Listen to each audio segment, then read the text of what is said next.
Nyt olisi vähän erikoisempi projekti lähdössä valmistukseen, eli tämmönen pellitank-kilpuri.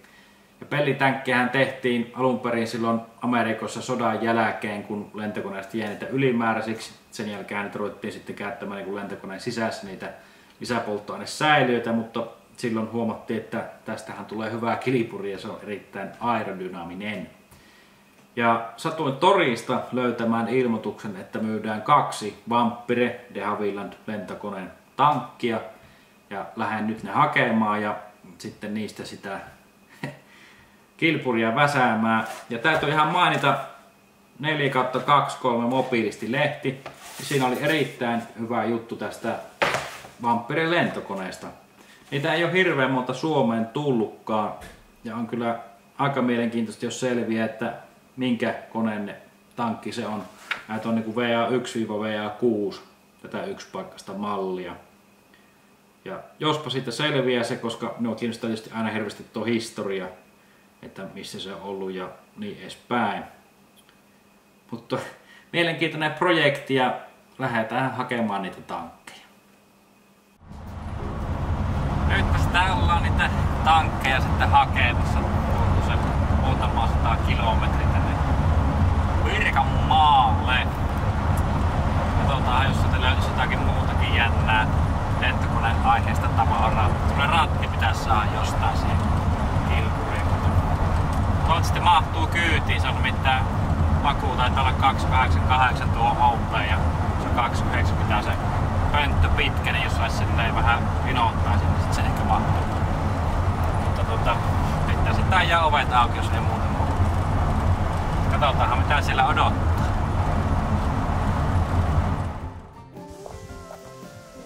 Täällähän ne on, haarkkaat. Idyllisessä järvimaisemassa. Katsotaanhan, saahanko ne mahutettua kyyttiin. Nehän meni sinne ihan täydellisesti. Just mahtuu. Ranttissa ovikin. Jää vielä tillokin. Onpa hyvä.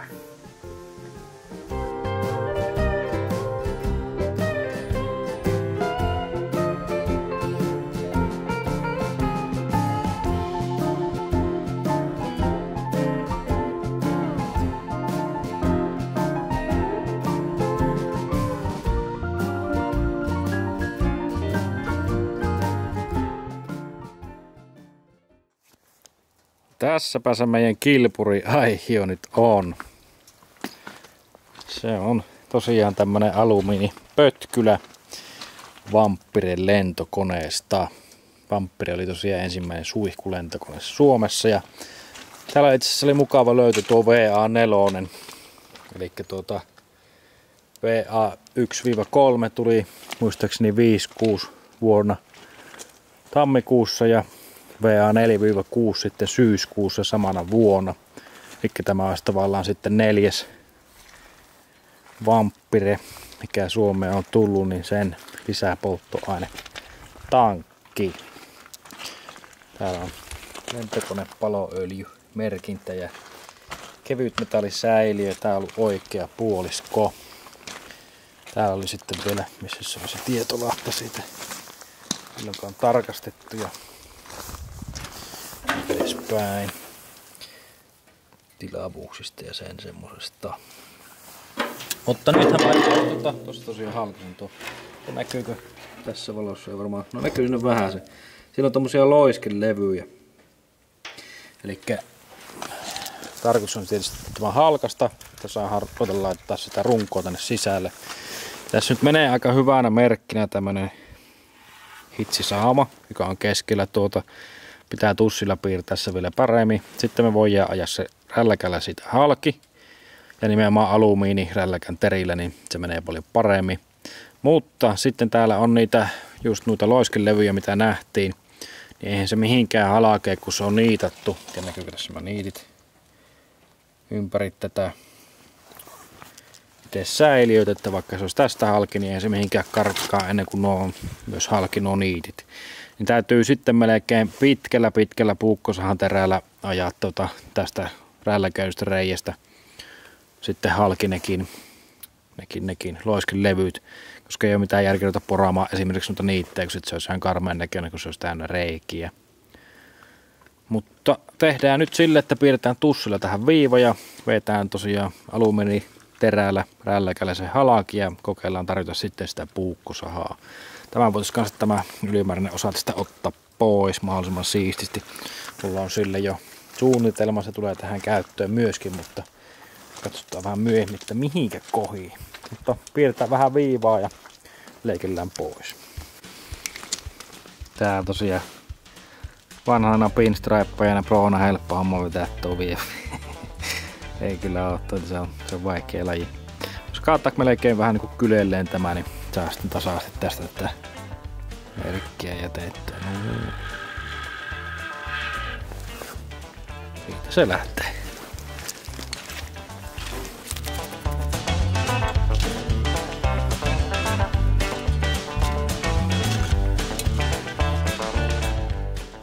Se alkas olemaan pikkuhiljaa halakastu.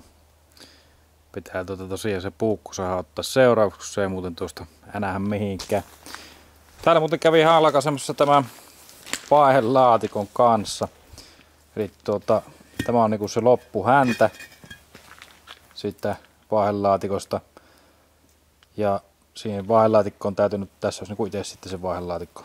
Niin sit pitää siihen sitten sorvuttaa käypäiset palikat, että saa sen perään suoraan siihen laatikkoon kiinni.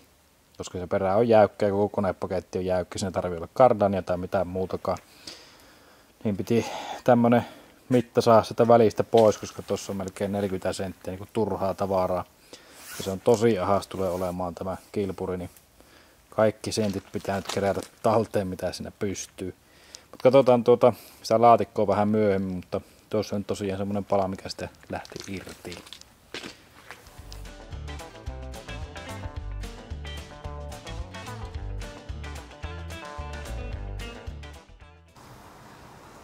No niin, nyt ollaan takaisin kaupungissa ja meillä on nyt halakastu tämä tankki tässä yksi niistä puolikkaista. Tuossa on vielä tuo toinen. Ja nyt vois kokeilla tuota moottoria vähän. Se on tuolla autotallissa, niin laskea tuohon suurin piirtein siihen kohdalle, mihinkä se tulee. Ja vähän niin kuin saisi laskettua nyt sen kohdan, että paljonko tähän jää sitä tilaa istumiseen. Se oli karkeasti jossain tässä kohdissa, eli semmonen metri reilua sitä tilaa istua, eli erittäin ahdas, mutta ei siinä mitään, ei siinä asumaan jää, kun siinä ajetaan kisa ja se on sillä selkeä. Se tankkihan oli tosiaan VA4, oli onni, että siellä oli se merkintä, niin pystyi sitten tonkimaan sitä historiaa. Ja nyt täytyy tehdä silleen, että möin sen Aakkos-Rodi-projektin pois, kun kaveri halusi sen ostaa, mutta se ei tarvinnut perää eikä konetta. Ja ne on just mitä minä tarvitsen tähän projektiin. Netistä etin näitä kuvia. Tässä on just tämä 4. Ja tuossa on just se polttoainesääliö, mistä tätä tehdään, tätä kilpuria. Eli aivan mahtavia kuvia. Täällä on paljon näitä Ilmailumuseosta. Saa näitä kuvia ja Finnasta saa nämä raakaversiot. Tuossa yritin yhtä värittää, että olisi löytynyt tuon numeron värit, koska se tietysti pitää liittää siihen. Tosiaan täällä on näitä kuvia. On kyllä hienoa, että tietää tasan tarkkaan sen koneen, mistä se on ollut, kaiken sen historian.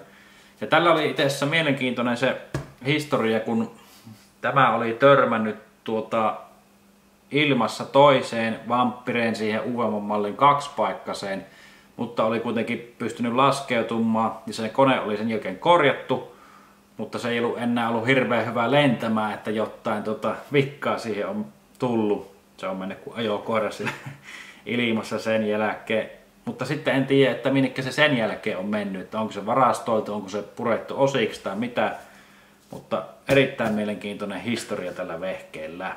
Se oli kyllä niinku aivan mahtava löytö.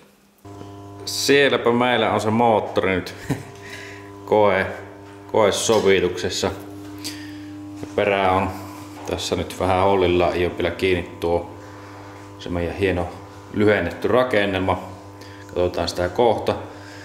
Tosiaan kasasin puupölkyllä nyt tuupaan sille, että saa kokeiltua tätä kantaa, että mahtuuko se kiinni, että kuinka paljon tarvii tehdä koloja tuolle moottorit, että sitä mahtuu olemaan. Tähän kolosin pikkusen tästä reikää.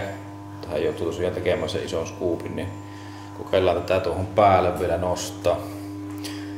Tässä kävin koeistumassa, niin siihen kyllä nyt mahtuu. Pikkusen voisi ottaa jopa moottoria taaksekin päin. Tai pystyisi aika paljonkin ottamaan. Mutta siinä tulee sitten tuo startti tielle ekana. Se on nyt jo silleen, että se ottaa tuonne vähän niin kuin kiinni. Ja sitten joutuisi tekemään tuolle startillekin tuonne jonkunnäköistä koloa, mutta se voisi olla tästä mahtuisi tässäkin olemaan, että se olisi ainakin tuon perään hyvin tänne vielä piiloon. Käytetään tätä koppaa ja katsotaan vähän lisää, miltä se näyttää. Aika lähellä ollaan jo. Se ei ole tuota perään kohtaa ei ole vielä tosiaan kolottu, niin sieltä ahistaa. Keulassa ei enää paljon ois. Pikkusen joutuu täällä vielä tekemään tilaa just tää ihan näkyy, että tuon vesipumpun lähtö on tossa. Tuo nestekierron lähtö on tossa aika lähellä tää reuna, mutta se mahtuisi vielä tuonne kyllä koloamaan. Bensapumppua piti vähän tuossa siirtää, sinnekin pitää tehdä vähän isompi koloamaan tuohon. Mutta lähellä on kyllä nuo kannet, ihan tosi lähellä. Se on kyllä hiine, että mahtuuko tuo ilman, että joutuu mitään hölmöä koloa niille tekemään. Koska nimittäin moottori on jo niinku tuossa alapuolella kiinni, öljy ottaa sillä vaste. Ja alapuolella en halua tehdä mitään reikää, se pitää näyttää niinku tosi tasaiselta sen alapuolella. Ja öljypohjaakin on näissä aika hankala madaltaa, kun se on se öljypumppu, siinä ihan melkein pohjausti tulee siellä. Niin menee kyllä ihan senttipeliksi, melkeinpä millipeliksi tämä. Nyt meillä on tämä perä kiinnitetty tuonne vaihelaatikkoon. Ja se tosiaan on ihan ilman kardaania, koska siitä tulee tosiaan jäykkä koko tästä rakennelmasta. Ja aikaisemmin näytin sen tässä olleen hännän, mikä rälläköitiin irti, ja sitten sorvattiin tähän tämmönen käypäinen kiinnityspala suoraan tuonne peräänpooreihin. Täällä on sitten tämä alkuperäinen hännän lähtö, koska siinä on myös laakeripesä. Joten nyt se niin on tehty käypäiseksi. Hirveästi näkyy sinne, mutta se homma saatiin ratkaistua ja saatiin erittäin kriittiset melkein 40 senttiä tilaa siihen lisään. Ja sitten kävi tuo vahtiliiterin Timppo täällä vähän kaverina. Ruvettiin taivuttelemaan runkoa, kun tähän tosiaan putkirunko tulo. Tässä on ensimmäiset nuo pitkät sivut ja tässä on sitten nähdään yksi, mikä on vähän nykyisellä hollillaan. Tähän sitten tommonen poikkirinkula on tulossa. Ja vähän sitä suunniteltiin sillä tavalla, että tajetaan tähän tehdä semmonen senttiä paksu rinkula, minkä saa sitten nämä putket hyvin täältä yhdistettyä, hitsattua tähän niin kiinni. Ja sitten tästä perästä vetään lataat siihen samaan rinkulaan. Eli saadaan jämäkäksi tämä rakenne ja tuo perä pysymään paikallaan. Ja siitä sitten tosiaan niin 4 putkella yhteensä, eli 2 lähtee molemmin puolin tuonne keulaa koheen. Ja tähän sitten tehdään 1 rinkula lisää, tuommoinen putkirinkula. Ja siihen saadaan sitten jäykistettyä ja siihen saadaan sitten tästä vielä kiinni siihen runkoon se. Ja sama homma tänne eteen, että tänne pitää semmonen 10 milli lätkä tehdä ja siihen saa sitten nämä etupään putket kiinni ja jousi ja ohjausosat. Joo, lähdetään sitten käymään siellä ranchilla. Mä muistelisin, että minä olen joskus ostanut johonkin Raktorin kauhaprojektiin sitä levyä. Se on ehkä 8 millistä Mutta se kestäisi tuossa kyllä, eli just ne päätylevyt, mitkä tulee siihen rungon päihin.